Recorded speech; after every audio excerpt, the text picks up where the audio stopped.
Semuanya berkaitan dengan teknologi digital yang sedang kita alami sekarang ini dan akan melawat negeri di bawah bayu. Kita bersama dengan Puan Mastura Ahmad Mustafa, Timbalan Ketua Setiausaha Komunikasi, Strategik dan Industri Kreatif Kementerian Komunikasi dan Multimedia Malaysia untuk bincangkan Karnival Rio Bah.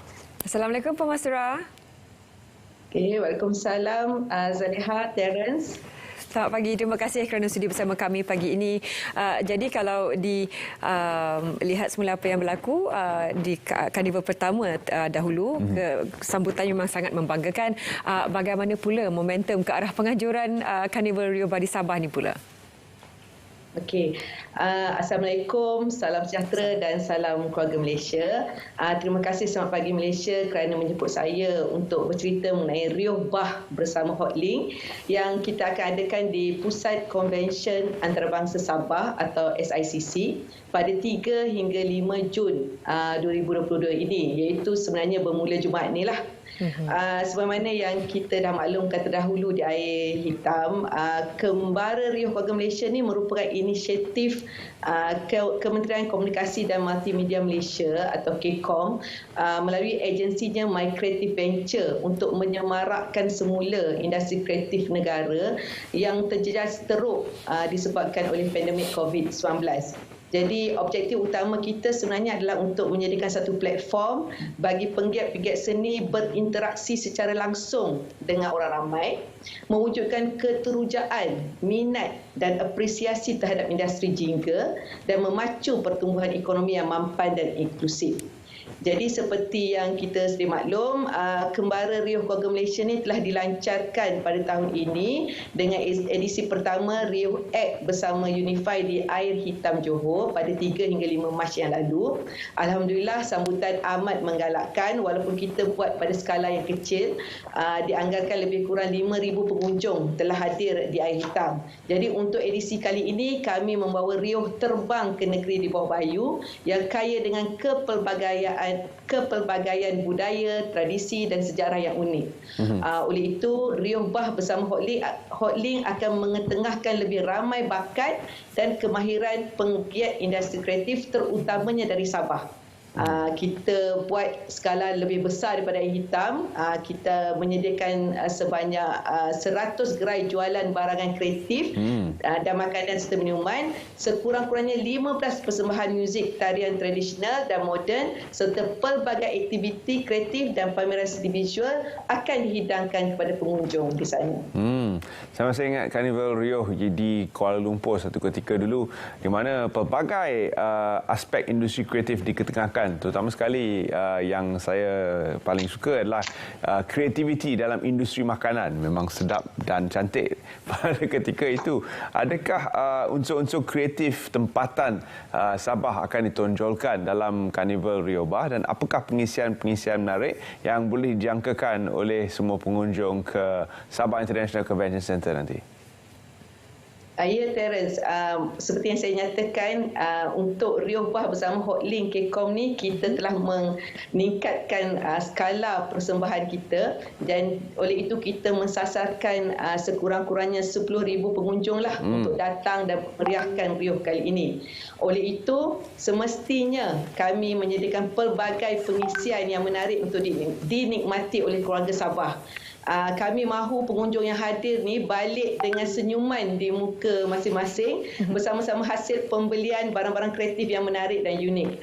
Jadi apa yang kita ada selain gerai jualan barangan kreatif dan makanan minuman, kita ada untuk 2 malam berturut-turut mini konsert.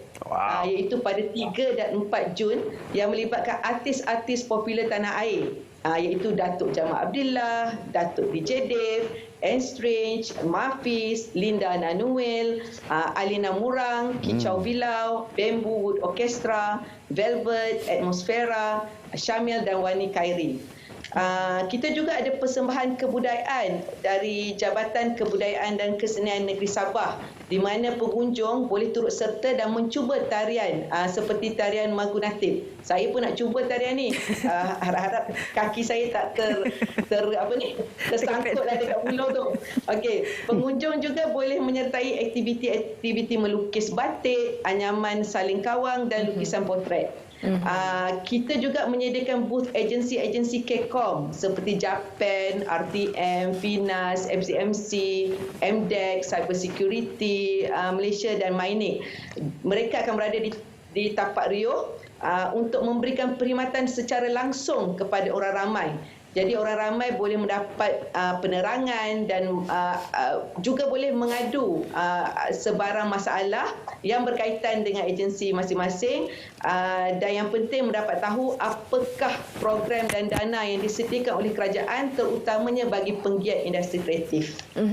Puan Mastura, bagaimana peluang seperti acara seperti ini boleh digunakan sebaiknya oleh mereka yang berada dalam industri kreatif itu sendiri? Seperti Puan Mastura sebutkan tadi, banyak sebenarnya sesi pengetahuan, perkongsian teknologi dan juga bagaimana kesedaran dalam bidang seni kreatif ini dikembangkan lagi melalui acara seperti ini. Jadi bagi para penggiat seni pula, apa yang mereka perlu tahu dan mereka perlu sediakan sebelum datang ke karnival ini? Mereka perlu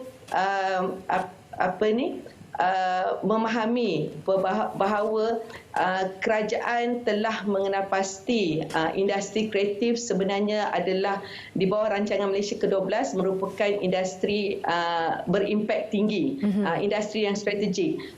Bermakna pelbagai inisiatif telah disediakan oleh kerajaan untuk mengembangkan lagi industri kreatif dan secara langsung membangunkan ekonomi penggiat-penggiat industri seni. Jadi jika sebelum ini mereka hanya tertumpu kepada penghasilan produk-produk mereka, di sini mereka mempunyai peluang untuk mengetahui bagaimana mereka boleh memasarkan produk-produk yang dihasilkan dan juga mentransformasikan daripada secara konvensional kepada digital, dan dengan ini kita boleh membantu mereka meningkatkan pendapatan. Jadi kita tidak mahu penggiat-penggiat seni kita semakin terpinggir di dalam perkembangan teknologi semasa. Jadi inilah yang KCOM cuba lakukan untuk membawa pengetahuan, maklumat dan bantuan-bantuan ini ke setiap pelosok negeri supaya mereka mempunyai peluang untuk mendengar sendiri daripada agensi-agensi KCOM dengan apakah program dan dana-dana yang disediakan oleh kerajaan. Adakah terdapat pesanan terakhir kepada seluruh warga keluarga Malaysia di Sabah untuk mereka datang turun padang dan bersama-sama dengan warga kreatif yang berasal dari negeri di bawah bayu? Okey, seperti yang saya jelaskan tadi, Kembara Riuh Keluarga Malaysia merupakan platform kreatif yang menyasarkan peningkatan ekosistem kreatif dengan menghubungkan pelbagai jenama tempatan, usahawan kreatif, para pencipta, artis dengan komuniti. Justru kami sebagai penganjur amat teruja untuk bersama-sama memeriahkan sambutan tersebut dengan memberikan sokongan kepada jenama, bakat dan komuniti kreatif kerana kami percaya konsistensi dan keazaman adalah kunci kepada masa depan ekonomi kreatif yang kukuh melalui program Kembara Riuh yang akan diadakan di setiap negeri di seluruh negara. Dan pada kali ini jom semua keluarga Malaysia terutamanya di Sabah untuk hadir ke Kembara Riuh Keluarga Malaysia iaitu di Sabah pada 3 hingga 5 Jun ini, pukul 9 pagi hingga 10 malam untuk 3 dan 4 Jun. Manakala pada 5 Jun kita akan tutup lebih awal pada 6 petang kerana keesokan harinya ramai nak pergi bekerja. Kita tak nak mengganggu orang-orang yang ingin pergi kerja. Jadi sila datang dan sokonglah usaha kerajaan melalui MyCV Creative Venture ini. Jom kita ke Riuh Bah bersama Hotlink. Puan Mastura, juga barangkali pesanan ataupun cadangan kepada mereka yang terlibat dalam bidang tour operator ataupun mereka yang membawa pelancong-pelancong sama ada dalam negeri ataupun luar negeri, supaya mereka juga boleh memasukkan acara ini dalam kalender percutian para pengunjung di negeri Sabah. Ya, betul Zaliha. Itu satu cadangan yang baik. Kami amat mengalu-alukan sebenarnya penglibatan pelbagai syarikat atau pihak swasta dari pelbagai industri, terutamanya sektor pelancongan. Kerana sebenarnya riuh ni pun secara tidak langsung boleh menyumbang kepada tarikan pelancong untuk melawat sesuatu kawasan. Jadi itu adalah cadangan yang amat baik sekali. Saya harap jabatan-jabatan ataupun lembaga-lembaga pelancongan mengambil maklum mengenai perkara ini dan memasukkan Kembara Riuh Keluarga Malaysia ini di dalam kalender lawatan ke program-program di negeri-negeri yang terbabit. Jadi saya juga akan berusahalah untuk menghubungi meneruskan kerjasama dengan Kementerian Pelancongan untuk memastikan perkara ini berlaku. Seterusnya melihat kepada apa yang berlaku disebabkan oleh pandemik, industri kreatif seperti yang disebutkan tadi adalah antara industri yang paling terkesan. Bagaimana boleh kita sebagai kementerian sampaikan keyakinan kepada ibu bapa di mana anak-anak mereka mungkin ingin berkecimpung dalam industri kreatif tapi rasa agak ragu-ragu, agak takut disebabkan melihat apa yang berlaku sebelum ini. Jadi apakah keyakinan yang boleh kita berikan semula supaya anak-anak muda dapat menggiatkan diri dalam industri kreatif dan terus menyemarakkan lagi kreativiti dan industri seni tempatan? Okey, Terence, kita lihat selepas sahaja kita membuka pembukaan sepadan negara, di bawah kementerian kita mempunyai agensi iaitu Puspal.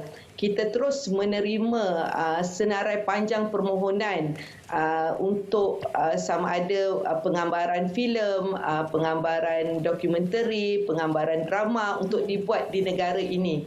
Dan pada masa yang sama juga mendapat permohonan untuk konsert-konsert peringkat internasional antarabangsa diadakan di Malaysia. Jadi peluang sentiasa terbuka dan kerajaan akan terus berusaha untuk memastikan industri kreatif ini terus subur. Dan kita bukan sahaja melihat pasaran tempatan sahaja, malah kami juga amat mengalu-alukan penggiat-penggiat seni kita untuk melebarkan sayap mereka ke peringkat antarabangsa. Jadi peluang itu amat besar. Tidak semestinya hanya sebagai penyanyi atau pelakon, tetapi mana-mana kru yang terlibat dalam penghasilan seni, contohnya pengukir, dia boleh mengukir props untuk shooting, especially terutamanya untuk produksi-produksi antarabangsa yang membuat penggambaran di Malaysia. Mereka boleh terlibat dalam proses membuat set ataupun studio. Tukang solek. Kita memang juga solekan ni pun salah satu cabang kreatif yang mana kita, jadi saya tak nak anak-anak muda kita bila kita melihat dari segi kata seni dia ingat penyanyi dan pelakon saja. Sebenarnya cabang seni ni luas. Jadi industri kreatif juga besar dan peluang dia amat besar. Kata-kata semangat kepada mereka yang akan terlibat dalam penganjuran, mereka yang ada booth, mereka yang akan buat persembahan. Apa yang Puan boleh sampaikan kepada mereka ke arah penganjuran Karnival Rio ini? Okey. Kepada usahawan-usahawan kreatif kami yang terlibat dalam Riuh Bah bersama Hotlink pada kali ini, saya harap mereka berusaha mempamerkan produk-produk terbaik mereka kepada para pengunjung yang datang, dan pada masa yang sama juga saya minta mereka boleh berkongsi pengalaman bersama mereka dan juga bersama masyarakat mengenai produk dan juga bagaimana mereka terlibat di dalam penghasilan barangan kreatif tersebut, dan juga pada masa yang sama melebarkan networking supaya mereka juga boleh bekerjasama dalam meningkatkan pemasaran produk-produk yang dihasilkan. Baik. Terima kasih Puan kerana sudi bersama kami dalam Selamat Pagi Malaysia dan kita ucapkan selamat berjaya di atas penganjuran Carnival Rio Bah Hot Link yang akan melawat bumi negeri di bawah Bayu di SICC Sabah International Convention Centre. Terima kasih. Terima kasih Puan. Assalamualaikum. Terima kasih. Salam. Baik, kita berehat seketika dan kembali selepas ini.